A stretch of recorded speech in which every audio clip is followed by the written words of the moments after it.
Okay, it is May 3rd, 2013, and you can see what the weather is doing here.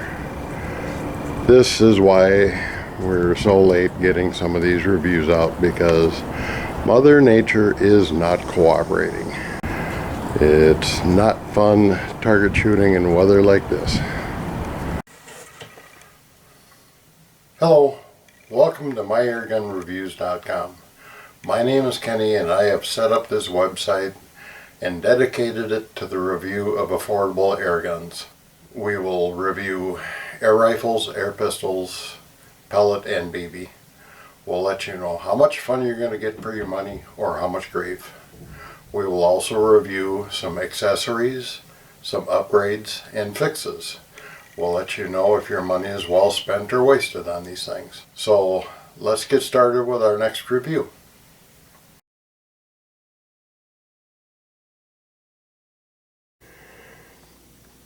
Welcome back, everyone. Today's review is one that a lot of people have been waiting for, especially me. Waiting to get at this beast, and finally pulled it off today. Today we're reviewing the Hatsan 125 black sniper in .22 caliber. This is a beast of a gun. For starters, it has a very large silencer on the end.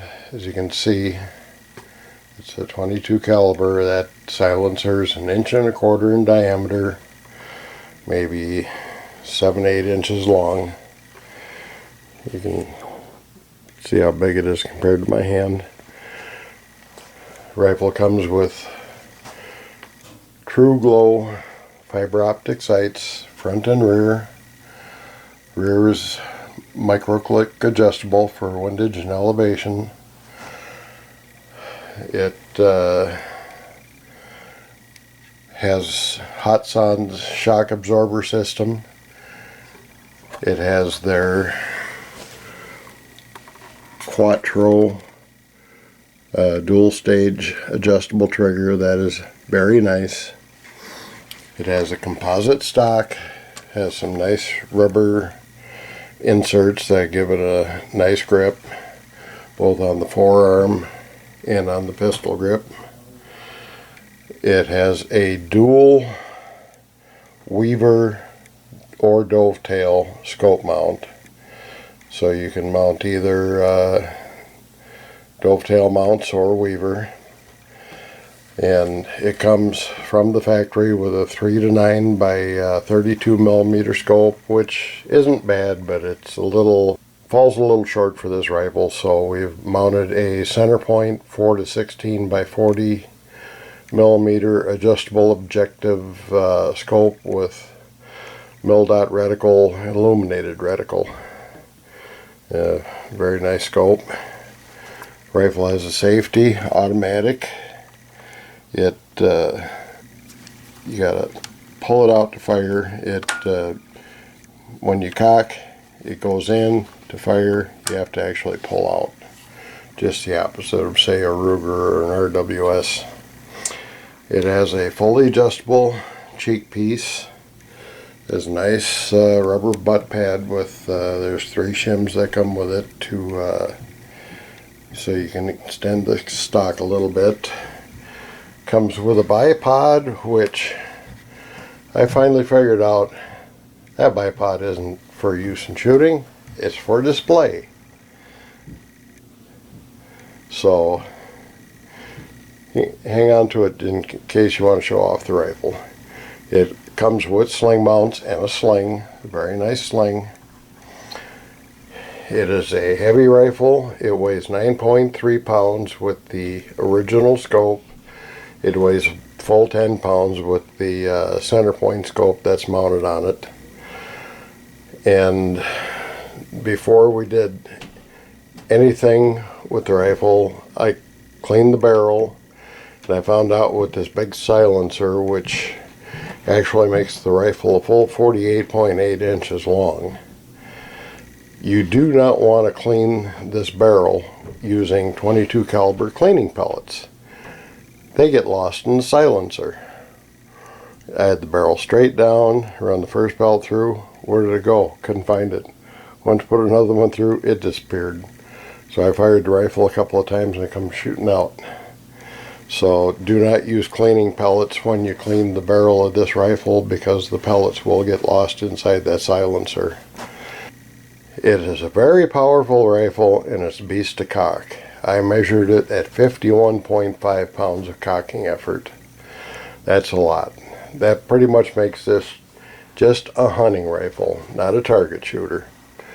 But it shoots quite well. After shooting about 10 different pellets through this gun, it's rated at 1,000 feet per second using lead pellets. It fell a little short there because I don't think it liked the pellets. For the standard pellet, the RWS Hobby 11.9 grain, it had a low of 938.2, a high of 987.0, an average of 972.5, with an extreme spread of 48.41 feet per second and a standard deviation of 20.27. That only gave us 25 pounds of muzzle energy. But switching to the RWS Superdome 14.5 grains, we got a low of 947.5, a high of 958.3, an average of 953.8. The extreme spread was only 10.8 feet per second, standard deviation 4.24. That gave us 29.3 foot-pounds of muzzle energy. So it does not like the RWS Hobbies. Our most powerful pellet that we tried was the Gammo Match 15.43 grain lead pellet.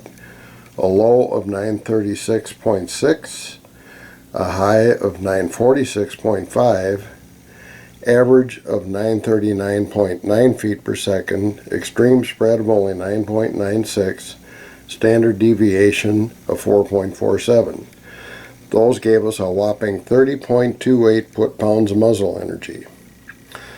Now for our most accurate pellet was the H&N Field Target 16.36 grain pellet. We had a low of 889.0, a high of 899.5, average of 896.8, extreme spread was 10.24 feet per second, standard deviation 4.0. Those pellets gave us 29.22 foot-pounds of energy. So this is a very powerful rifle.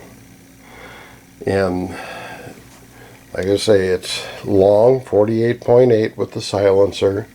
The silencer does its job. I got a maximum decibel reading of 95.9 decibels. That's pretty quiet. You know, there's most 1,000 foot per second .177s are much louder than that. Even the quiet rifles are much louder than that, so the silencer does do a good job. This is the spring piston version, so like I say, it's a beast to cock. But you know, after about 125 rounds shot through it, it felt like it was starting to let up a little bit. It felt just a little bit easier to cock. And it's at weighing about 10 pounds with that scope. It takes a little practice to get a shooting style where you can get a good shooting pattern, but it took me several tries, but I finally got a good pattern in. So let's take a look at this rifle's accuracy. Okay, we will be shooting from 20 meters, which is 62.6 feet from a rest. We will be shooting H&N Sport Field Target Pellets 16.36 grain, and hopefully the wind will stay calm for a little bit. It's been gusting 30 to 40 miles an hour today.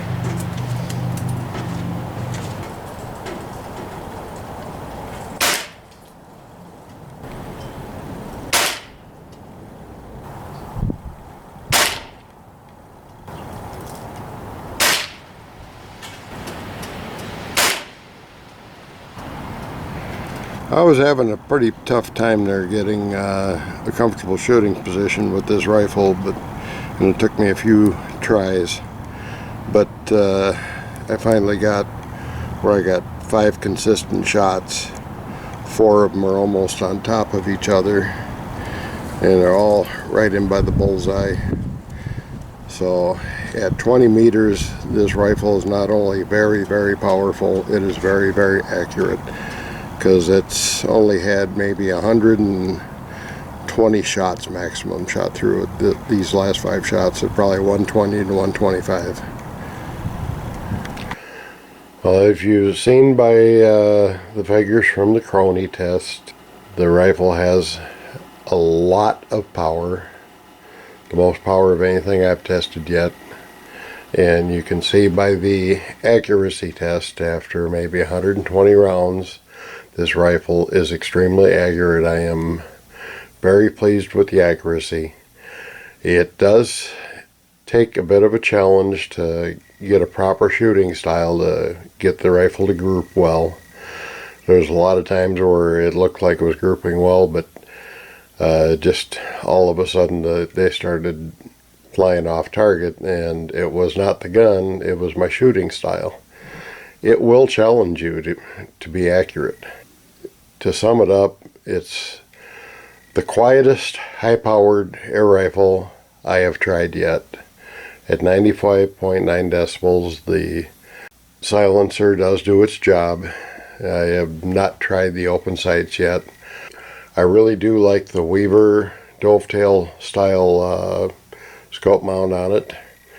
This particular rifle I wish would come with a better scope, but the center point 4-16 by 40 millimeter adjustable objective with the illuminated mil-dot reticle, it's on sale for $69.97 at Walmart, so it doesn't add all that much to the rifle's cost to have a great scope on it. Like I say, the bipod, its only real practical purpose is for displaying the rifle, which does an adequate job of that. It looks better than sitting in the gun vise when doing the review. Nice sling. The rifle retails just about everywhere for $259.95, so there's not a lot of price variation there. And all in all, it's a good gun to shoot. It's not a target shooter, like I said. It takes 51.5 pounds of cocking effort. So that's pretty much a hunter, but a powerful, accurate hunter it is. And in its price range, I can't see anything else that even comes close to it. They've done a really good job of this with the German steel that's used to build it. And we're not sending any more money to China by buying this rifle. That's a big plus. So I can't think of anything to say other than if you're looking for a powerful hunting rifle, this looks like it's the clear winner. So thank you for watching this review.